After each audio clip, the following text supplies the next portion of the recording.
This is going to raise the deficit as well once this does get passed, should everything go through. Where is all the money coming from? There is talks or reports that some $250 billion is going to add to the deficit. Yeah, that's a great question, and that's not a question that probably gets brought up enough, Sean, is what does that do to our debt? Remember, we have a debt ceiling. They have to vote to raise it. They didn't put that in this bill. They didn't necessarily want to tie talking about the debt that will be incurred, potentially be incurred, by adding that into what they're touting as a win for the American people. And that's something that'll be hammered out. Now, senators like John Kennedy of Louisiana have already been very outspoken on the debt ceiling and talks over this. And that's something that we'll see play out in the next few weeks as well. Yeah, and will continue to affect the next generations as we speak. All right, Newsmax White House correspondent Emerald Robinson live in D.C. with that update. Emerald, thank you very much. All right, for more on this bill, we'll bring in our panelists as that it is already underway. I believe some opening remarks have been given by the senators there. Today we're joined by Scott Walker, former governor of Wisconsin. Also, Jennifer Massey joining us, opinion writer and Republican strategist, and Thane Rosenbaum, university professor. Good to see everybody here, and thanks so much for coming on. I'll go straight to Governor Walker on this one. Talking about the bill, it's not all hard infrastructure, roads and bridges, right? There have been some additions on here, but we do know as this is happening right now as you and I speak, 18 Republicans already supposedly on board with this. What changed as we take a live look now at the floor? What changed in the past few years when the Trump administration was in place trying to get infrastructure done to where we are this morning right now? Well, it's just a huge mistake, and this is not an infrastructure bill. This is an inflation bill. Only as Senator Cassidy has been for it, but his cohort, Senator Kennedy, talked about in Louisiana, only about a quarter of this is actually for traditional infrastructure, roads, bridges, pipes, things like that. Most of the rest of this is on big spending, welfare spending, Green New Deal crap, stuff like that. And it's a good reminder that with all this spending and the trillions more that are going to come through this Bernie Sanders-driven budget reconciliation bill, this is going to cost. This is going to be a bill, not just a legislative bill, but a bill the American taxpayers are going to pay for through higher taxes on certain industries and through their pocketbook issues like more money at the grocery store, higher costs for housing, higher costs overall for inflation. This is a bad bill, and any of the Republicans supporting it, I think, are making a huge mistake. And we've spoken extensively about the cost of this bill, the cost for the next generation. Sean brought up the price tag specifically. The CBO says this bill will add to the national debt. Here's what Senate Minority Leader McConnell said about raising the debt ceiling. Here's that.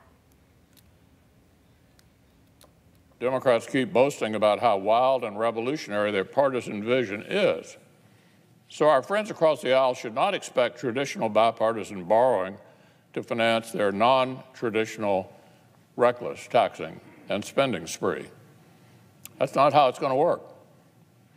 Democrats have all the existing tools they need to raise the debt limit on a partisan basis. There we go, a warning, from Mitch McConnell there, Thane, and yet we do know that he is voting in favor of the infrastructure bill. Your thoughts?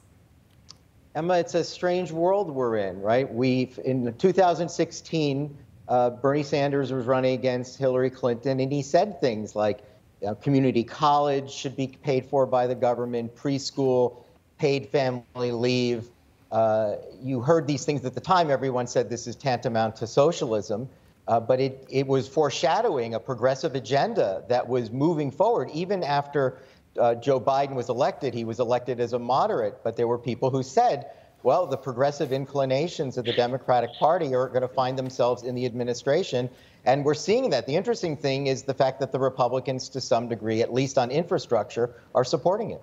You know, it's interesting because Jennifer, Thane's pointing to the $3.5 trillion spending package that's going to include a variety of things. The top of mind would be the paid for 2-year community college available to everyone. There'd be free 2-year community college amnesty for those coming across the border, and then a massive amount on climate.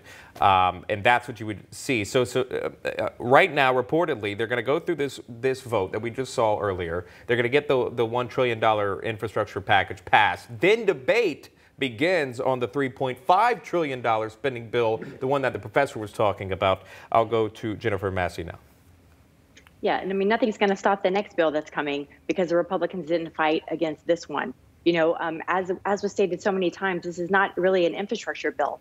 You know, it's rewarding the blue states for upping their immigration numbers. There's a transgender protected status in there that is basically equating transgender with racial discrimination protections. There is the $30 billion cryptocurrency tax, which is going to set America back, lose jobs in the financial tech sector worldwide. The Digital Equity Act, the racial status, the racial quotas that are in there. This bill is horrible. The Republicans are not fighting back enough. And even when Senator Haggerty tried to stand up and say, we need to discuss these amendments, then Senator Sinema said that we can't do that because he didn't agree to a timetable on the amendments. This is absolutely ridiculous, and it looks like there's nothing to stop them at this point. As we continue to monitor the votes that's happening right now in Washington, let's switch gears, focus on New York as well, where Governor Andrew Cuomo's first accuser, Lindsey Boylan, we recall that name, reportedly set to sue the governor. She says he continues to gaslight women. As we know, the Assembly also set to impeach him. Governor Walker, how does this play out for Andrew Cuomo? Well, Andrew Cuomo's a pig. He should be gone. He should resign. He has no decency. They're going to have to force him out. And this is one of those instances where I believe there will finally be not just Republican outrage, but Democrats pushing Let me jump in, to impeach him and get him out of office. Mind, I got to cut you off really quickly. Got breaking news on exactly what you're talking about. Attorney Glavin, the attorney for Governor Cuomo, is speaking live now. We got to take you to that. Let's listen in to what the attorney has to say for Governor Cuomo. Looked through the record.